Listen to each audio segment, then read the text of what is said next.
Hola, ¿cómo estás? Soy Diana Polanía y para mí es un gusto poder estar una vez más en este canal Palabras de Aliento para el Fatigado. Y bueno, hoy con un tema especial. Estuve en otro video hablando de qué era lo que hacían los primeros cristianos, la iglesia primitiva, y veíamos que ellos oraban. Y bueno, hoy quiero hablar mirándolos nuevamente a ellos de un tema bien lindo. Cuando el problema es más grande que nosotros, oremos. ¿Qué hacer cuando el problema es más grande que nosotros? Es más grande que nuestras fuerzas, que nuestra capacidad. ¿Qué debemos hacer? Orar. Los primeros cristianos en la iglesia primitiva, ellos tenían la buena costumbre de orar y oraban juntos, se ponían de acuerdo para orar porque sabían que Dios oía y que Dios respondía. Y eso debemos estar nosotros seguros. Dios oye y Dios responde. Él inclina su oído para oír, pero Él también extiende su mano para hacer. Así de que Dios escucha y ellos sabían que Dios les escuchaba cuando tenían una necesidad o cuando aún querían orar por la necesidad de otros. Así de que nosotros debemos hacer esto, orar. Nosotros también debemos dedicarnos a la oración y más cuando nosotros sabemos que no podemos solucionarlo en nuestras fuerzas, que nuestras capacidades no van a poder. Entonces nosotros tenemos que decir, hay que buscar ayuda y esa ayuda hay que buscarla de Dios en el cielo. En esa época se nos narra que Pedro, el apóstol Pedro, ha sido puesto en la cárcel. Y eso nos lo narra el capítulo 12 de Hechos. Está el rey Herodes, que era malo y que además le gustaba la popularidad. Entonces él ha mandado asesinar a Santiago, al apóstol Santiago. Y eso subió la popularidad de Herodes.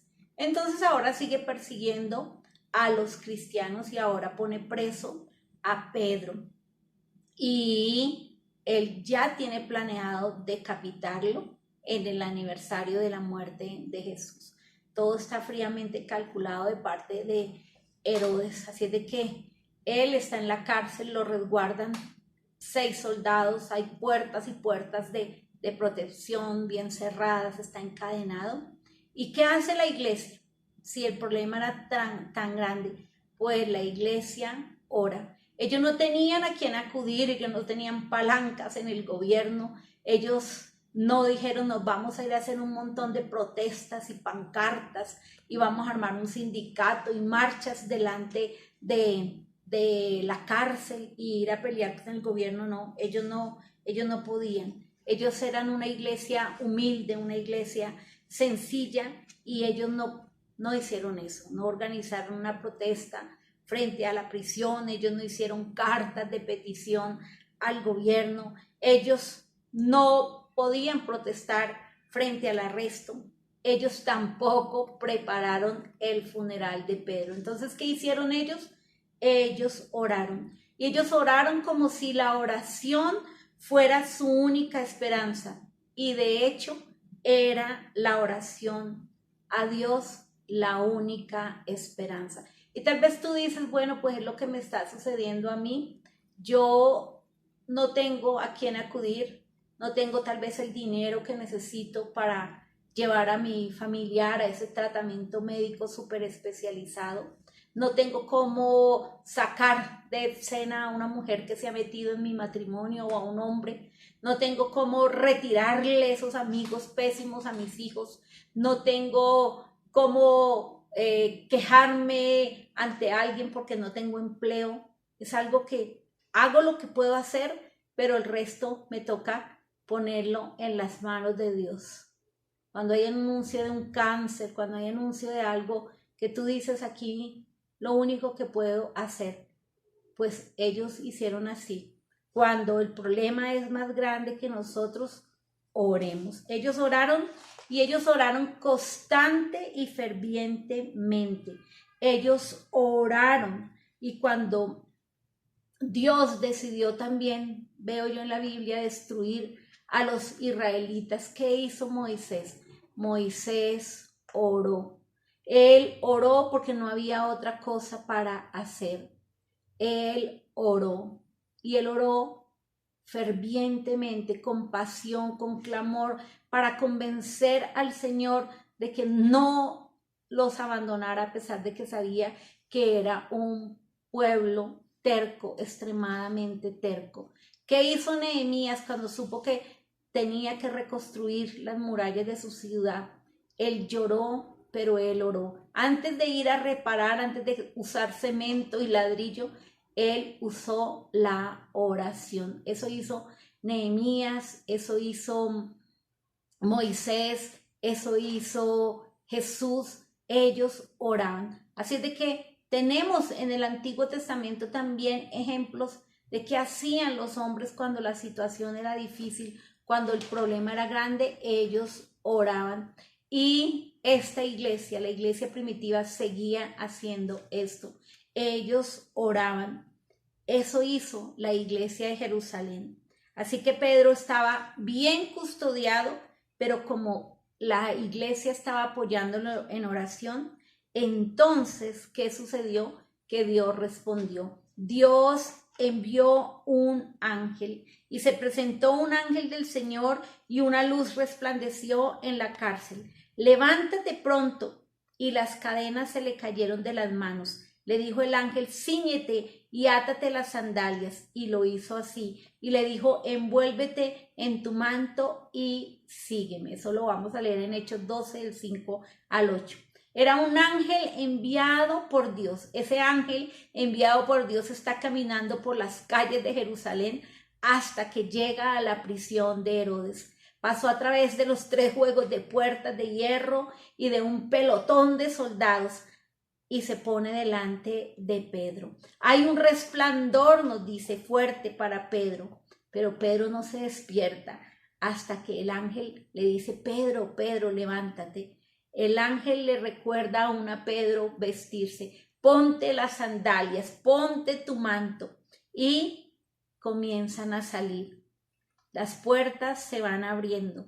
El ángel le señala la dirección de la casa donde tiene que caminar Pedro. Y Pedro se va caminando hacia la casa de María.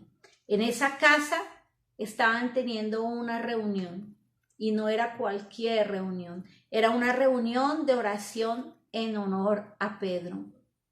Qué hermoso que podamos nosotros, cuando un familiar, cuando un amigo, cuando un hermano en Cristo, cuando un hijo, cuando un esposo, cuando un cónyuge, cuando un jefe, cuando alguien que queremos y conocemos está teniendo una dificultad, nosotros hagamos una reunión, pero no una reunión para decir lo malo que han sido los otros, uy, lo pésimos que han sido los del gobierno, uy, lo grave que está la situación. No es una reunión para quejarnos y para aumentar la amargura. Tiene que ser una reunión como la que tenían ellos. Era una reunión para tener oración. Era una reunión para tener oración.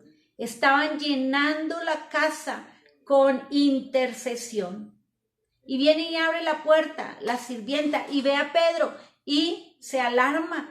Dice, Pedro, y va y dice, Pedro está en la puerta. Y todavía los que estaban orando, intercediendo, dicen, no, no, no, debe ser un ángel. Y saben que los primeros cristianos oraban, pero como nosotros a veces también luchaban con la idea de que si Dios escuchaba. Y sí, Dios sí escucha. Dios escuchó las oraciones de ellos y Dios escucha nuestras oraciones. Pero ellos dudaron, aun cuando la respuesta a su oración estaba tocando la puerta, dudaron. Así es de que nosotros debemos orar, pero debemos orar creyendo que Dios va a hacer. Nos olvidamos a veces también de orar. Y cuando nos acordamos de orar, hacemos oraciones simples o sencillas o así como sin ganas. Y el Señor aquí nos está enseñando que debemos orar constantemente y fervientemente. Constantemente y fervientemente. Y no olvidarnos que Dios oye y que Dios hace. El enemigo sabe lo que dice 2 Corintios 10:4, porque las armas de nuestra milicia no son carnales, sino poderosas en Dios para la destrucción de fortalezas. Por eso Él nos distrae, por eso Él nos entretiene y nos aleja de la oración, porque sabe que hay poder en la oración. Así de que nosotros debemos dedicarnos a orar cuando el problema es grande y no dejarnos distraer por el enemigo, ni con el sufrimiento, ni con la amargura, ni con otras cosas, porque cuando el problema es grande, ¿qué hacemos? Nosotros oramos. Y en Santiago 4, del 7 al 8 dice: someteos pues a Dios, resistid al diablo y huirá de vosotros. Acercaos a Dios y Él se acercará a vosotros. Vamos a resistir al diablo, ¿cómo? Acercándonos a Dios y acercándonos a Él en oración. Se nos dice que la oración ferviente del justo puede mucho. Así es de que nosotros hagamos esas oraciones fervientes y esa oración va a traer respuesta y va a traer bendición. ¿Qué tenemos que hacer? Si tienes un problema grande, si tenemos un problema grande, ora. Cuando te lleguen malas noticias, cuando te lleguen cosas que te causen temor y que tú dices esto es más grande que lo que yo puedo hacer, ora. Cuando el problema es más grande que nosotros, oremos. Desde aquí yo te envío un saludo y mi deseo es que el Señor te bendiga grandemente. Bendiciones.